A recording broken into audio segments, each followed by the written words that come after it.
power is a dangerous game, especially when played against the wrong opponent. A ruthless billionaire thought he could buy an entire restaurant just to humiliate and fire a waitress who bruised his fragile ego. He didn't know she held the deed to the very bank, keeping his empire afloat. The ambient lighting inside Lorcaday Manhattan's most fiercely guarded culinary secret cast a warm golden hue over the dining room. It was a Tuesday evening, but the tables were packed with the city's elite hedge fund managers, tech executives, and old money socialites. Navigating the floor with practiced grace was Abigail Fisher. Dressed in the crisp-tailored uniform of the waitstaff, she moved seamlessly between the linen-draped tables. Abigail was exceptional at her job.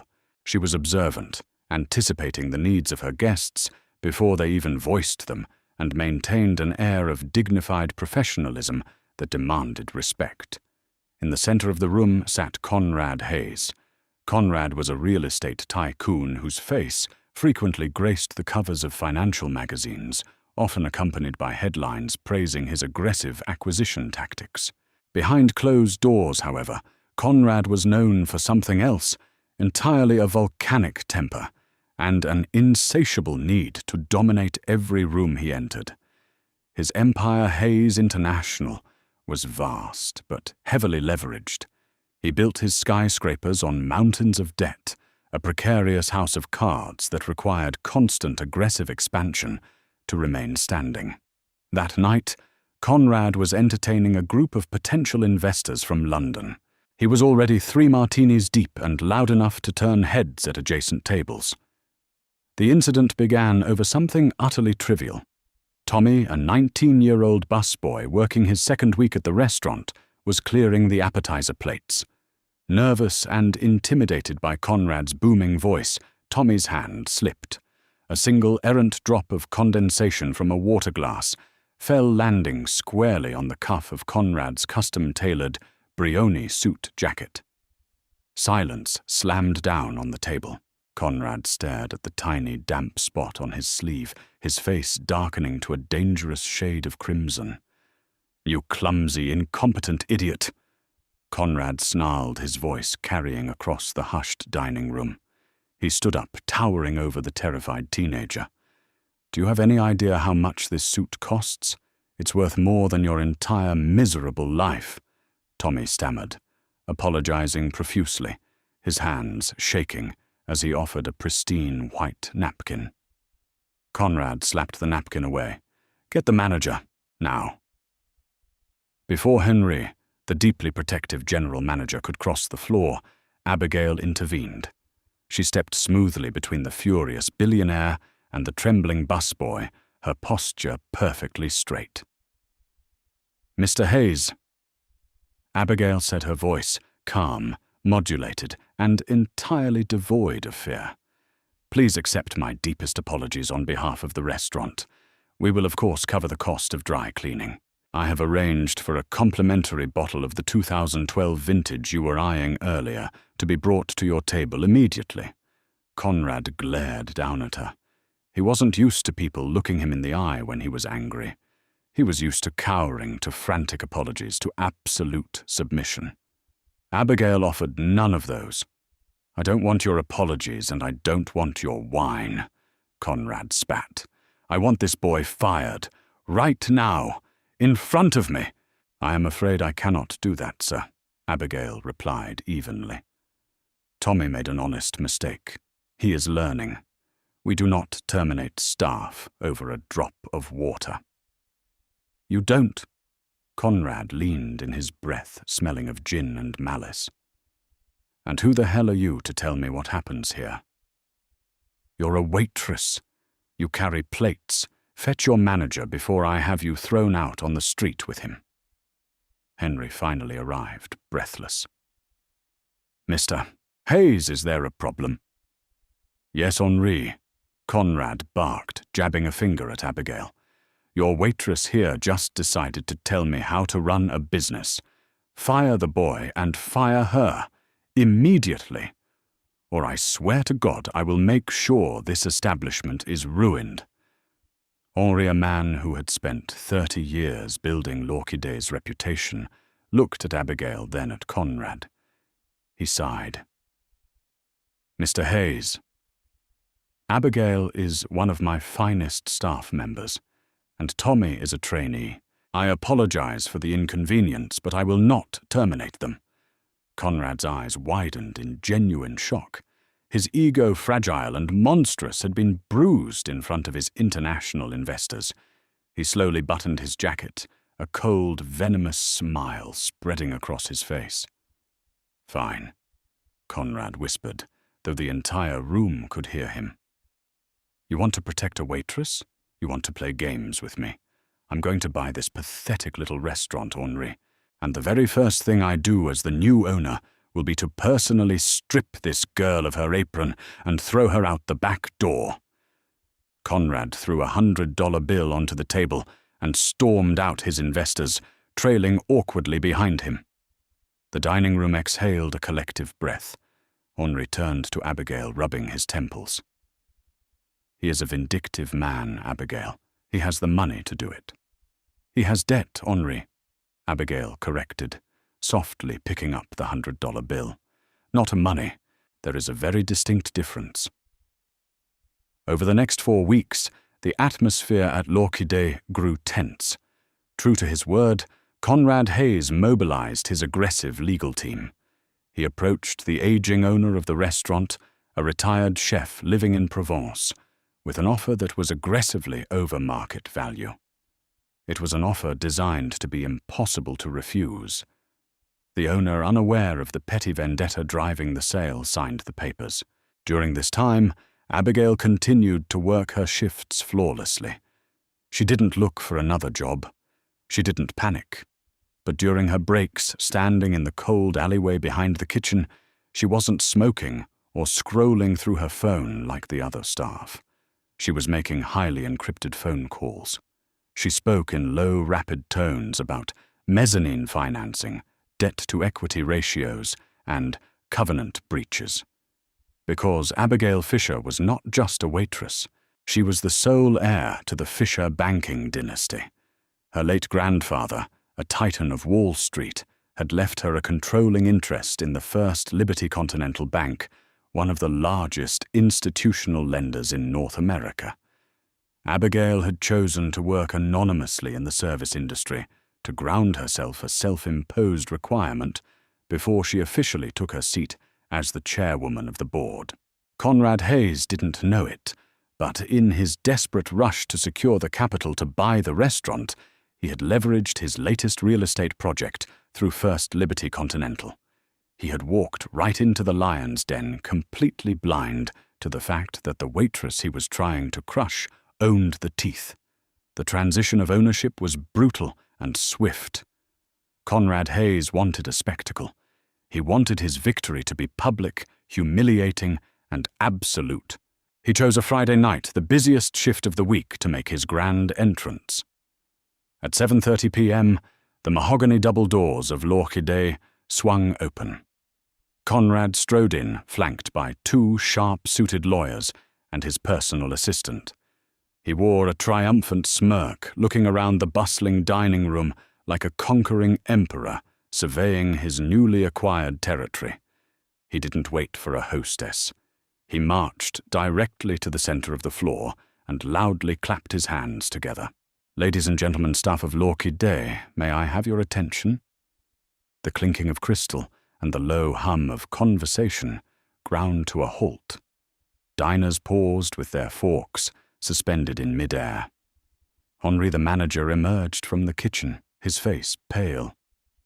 "As of 4 o'clock this afternoon, Hayes International is the sole proprietor of this establishment," Conrad announced, his voice booming with theatrical arrogance.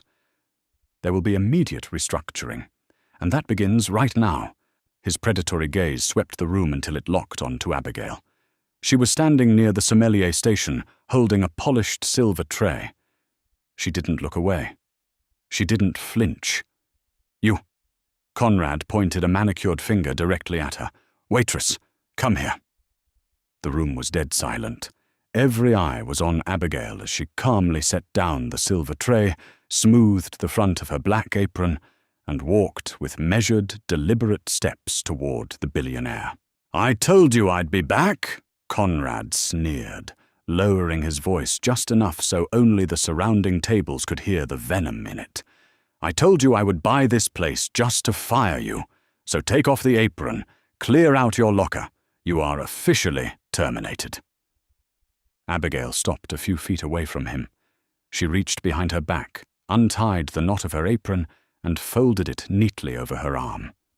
But to Conrad's growing irritation, she didn't look defeated. There were no tears, no apologies, no begging for her livelihood. Instead, the corner of her mouth twitched into a small, chillingly confident smile. "I accept my termination, Mr. Hayes," Abigail said, her voice echoing perfectly in the quiet room.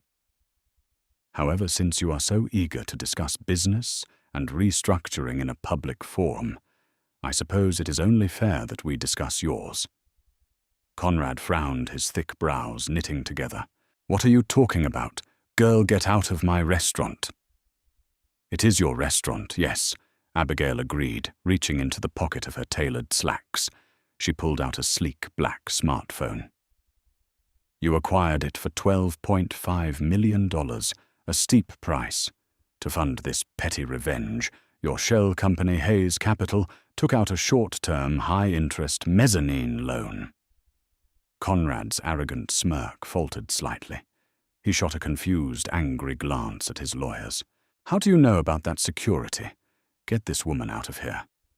"You borrowed that money from First Liberty Continental."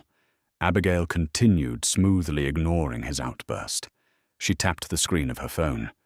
"A massive risk, considering your flagship development in Hudson Yards is already heavily over-leveraged with the exact same bank.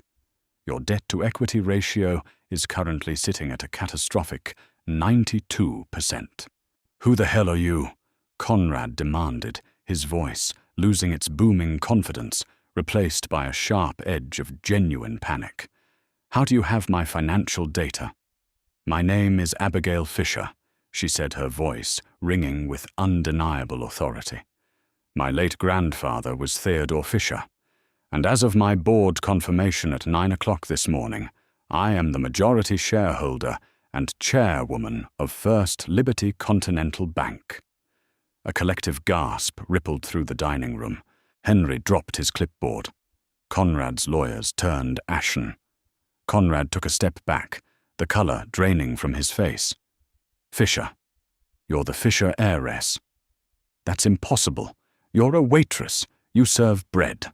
"I serve bread to understand the people who actually run this city," Abigail replied coldly. "While you were busy fast-tracking a loan to buy a restaurant just to satisfy your pathetic ego, my risk assessment team was busy auditing your entire portfolio." She stepped closer to him, her presence suddenly commanding the entire room. She wasn't a waitress anymore. She was a titan. "Your loans with First Liberty Continental contain a standard cross-default clause and a strict debt covenant agreement. By taking out an additional $12 million without prior board approval to buy this restaurant, you breached those covenants, Mr. Hayes." Conrad began to sweat. The expensive Brioni suit suddenly looked too big for him. "Now wait a minute, Miss Fisher. Let's be reasonable. We can negotiate." "There is no negotiation." Abigail cut him off, her tone like absolute zero. "A notice of default was electronically filed 10 minutes ago. First Liberty Continental is officially calling in all of your loans, every single one. You have 30 days to produce $480 million in liquid capital, or we will seize your assets, starting with the Hudson Yards project and ending with this restaurant." Conrad stood frozen, his mouth opening and closing soundlessly. The realization hit him like a physical blow. His empire, built on intimidation and borrowed money, was crumbling in front of an audience of his peers. He hadn't just bought a restaurant. He had handed the detonator of his financial ruin to the very woman he tried to humiliate. "So, Mr. Hayes," Abigail said softly, turning her back on him and walking toward the staff entrance. She paused and looked over her shoulder. "Enjoy your restaurant. You have exactly 1 month until I repossess it." The morning after the catastrophic confrontation at L'Orchidée, the upper echelons of the Manhattan financial district were already buzzing with vicious whispers. Blood was in the water, and Wall Street sharks have an unparalleled sense of smell. Inside the sterile glass-walled conference room of Skadden, Arps, Slate, Megger and Flom, one of the city's most ruthless corporate law firms, Conrad Hayes looked as though he had aged a decade overnight. His lead attorney, Gregory Pierce, a man usually known for his unshakable demeanor, sat at the head of the mahogany table rubbing his temples.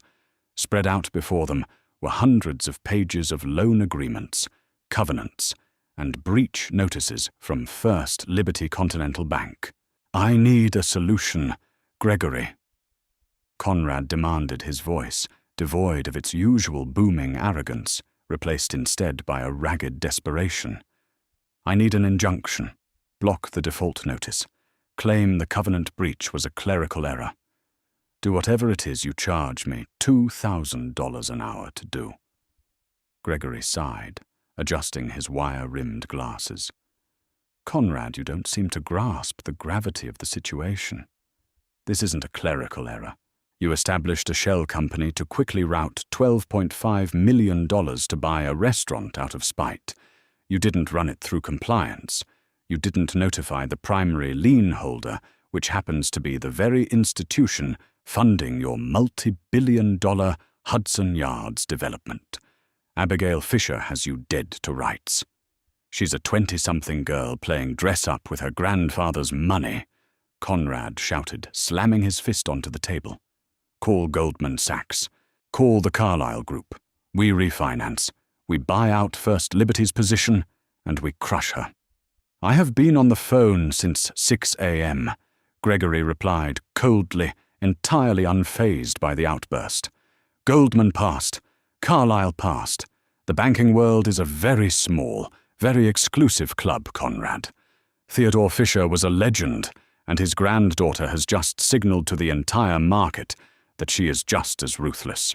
No one is going to step in front of a moving freight train to save a heavily leveraged developer who defaults on loans over a bruised ego."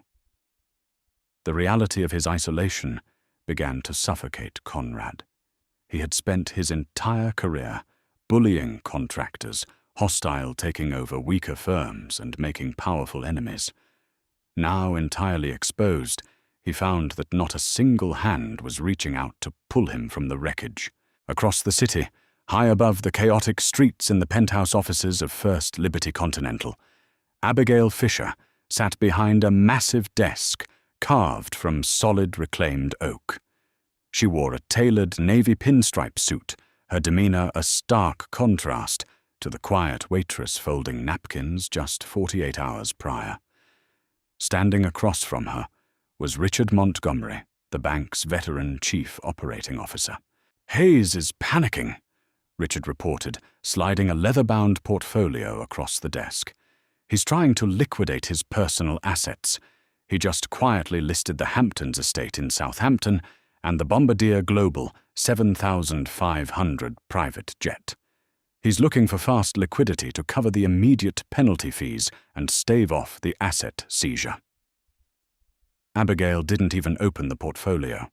She leaned back in her chair, her eyes sharp and calculating. "The Hamptons estate is cross-collateralized against his commercial mezzanine debt, Richard. Is it not?" "It is." Richard smirked slightly. "And the jet is leased through a subsidiary that we also finance." "Excellent. Freeze them both. Draft an injunction blocking the sale of any asset tied to our underlying collateral."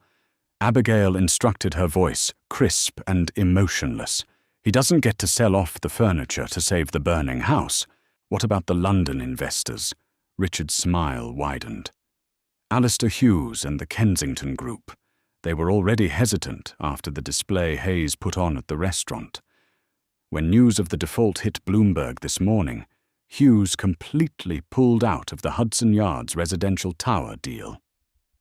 "Call Mr. Hughes directly," Abigail said smoothly. "Inform him that First Liberty Continental will be acquiring the Hudson Yards development through foreclosure in 28 days.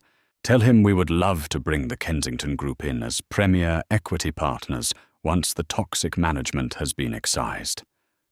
Richard nodded, a deep sense of respect settling over him for the young chairwoman.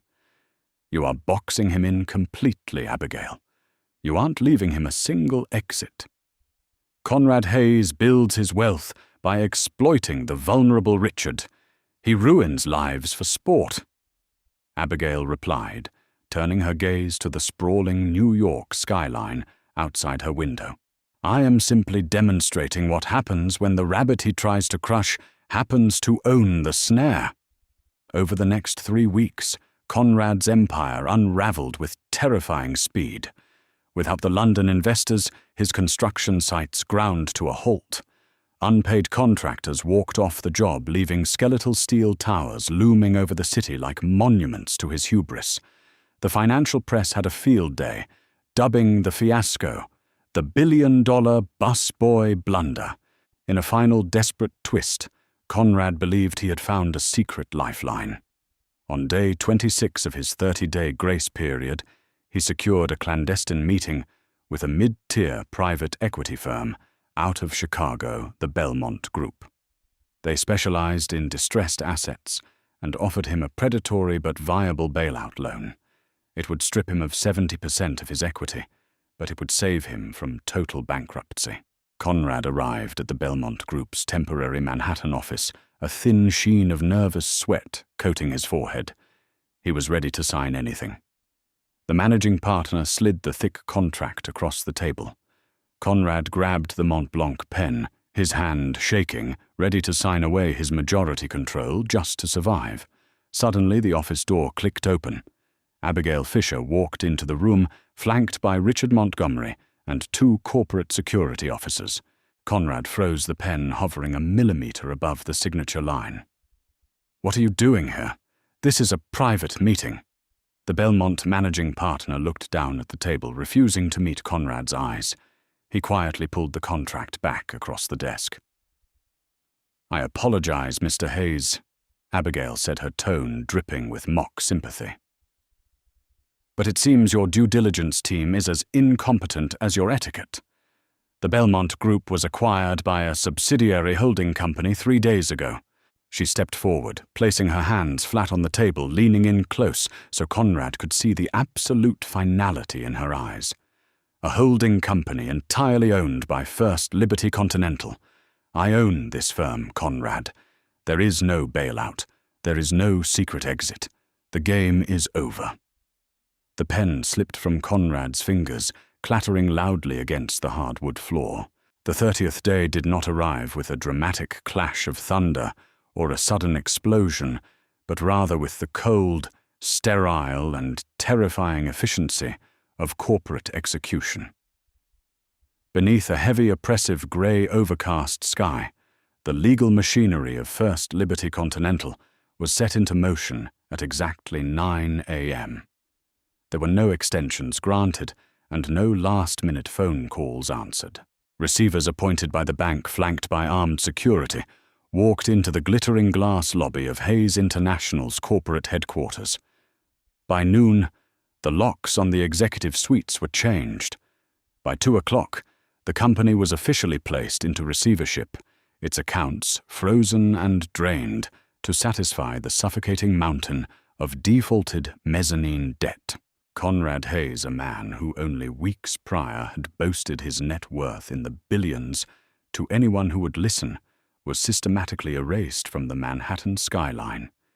He was left with absolutely nothing but his primary residence, a sprawling, heavily mortgaged estate that suddenly felt like a mausoleum, and a stack of insurmountable legal bills he had no earthly way to pay. His phone, which used to ring incessantly with the groveling voices of politicians and contractors, had gone utterly silent. The sheer velocity of his ruin left him entirely hollowed out. At 7 p.m. that evening, a steady, chilling rain began to wash over the city streets. Inside L'Orchidée, however, the atmosphere could not have been more different.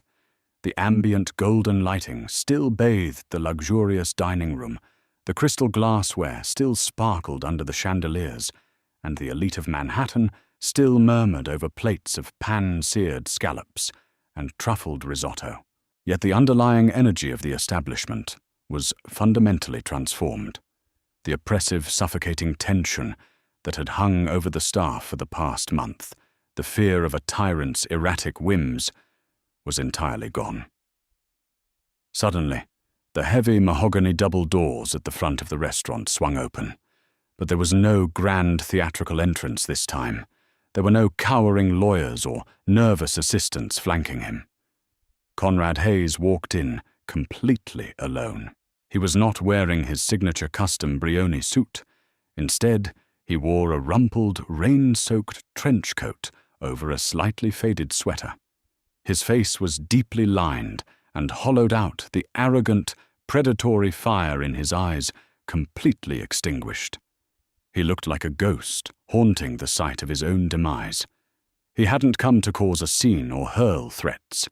In his utterly ruined state, he simply needed to look upon the catalyst of his destruction one last time. He found her sitting at a quiet, secluded corner table near the back of the room. Abigail Fisher wasn't wearing the black uniform apron of the waitstaff. She was dressed in a stunning, understated charcoal evening gown, quietly reviewing a leather-bound wine list. Sitting directly across from her, laughing brightly over a glass of sparkling water and a plate of prime rib, was Tommy, the 19-year-old busboy, whose nervous, shaking hands had accidentally started the entire catastrophic domino effect. Henri, the general manager, instantly spotted the intruder.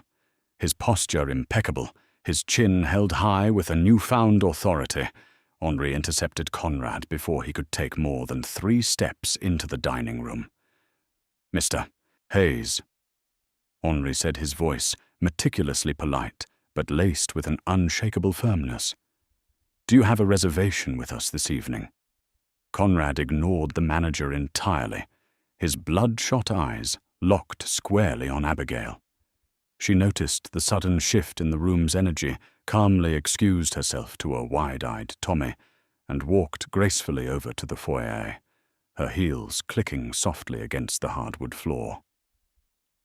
"Ms. Fisher," Conrad croaked, his voice raspy and broken, completely stripped of its booming bass. "You actually did it. You took it all. The commercial towers, the holding companies, my legacy. You burned everything to the ground." "I didn't burn anything, Mr. Hayes."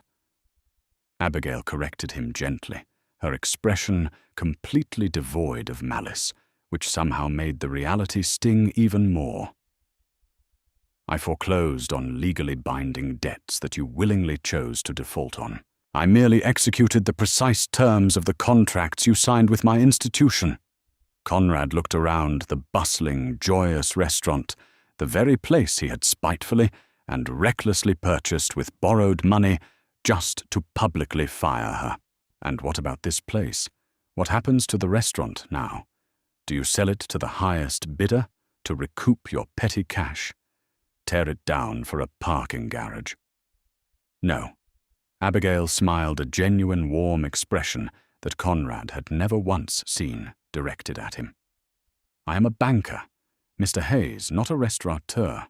I have absolutely no business running L'Orchidée." She gestured gracefully toward Henri, who was standing tall beside her. "This afternoon, First Liberty Continental legally transferred the deed and the full ownership of this establishment into a newly formed corporate trust. Henri is now the majority owner and the chief operating partner.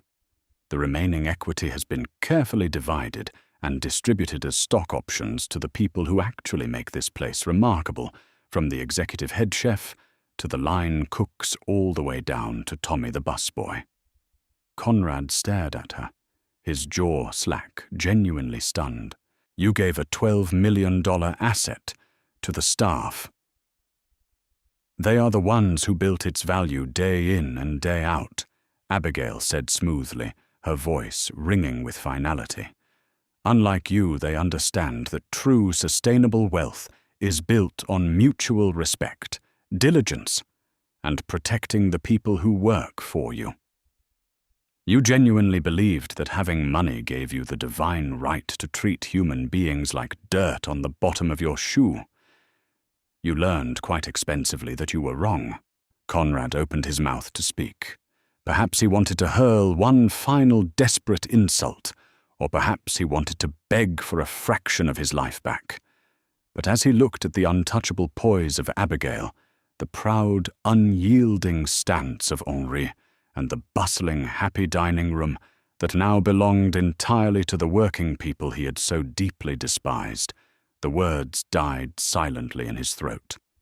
He had absolutely zero power left in this room or in this city. "All right," Abigail said softly, not taking her eyes off the broken man before her. "I believe Mr. Hayes is quite ready to leave now. Please show him the door."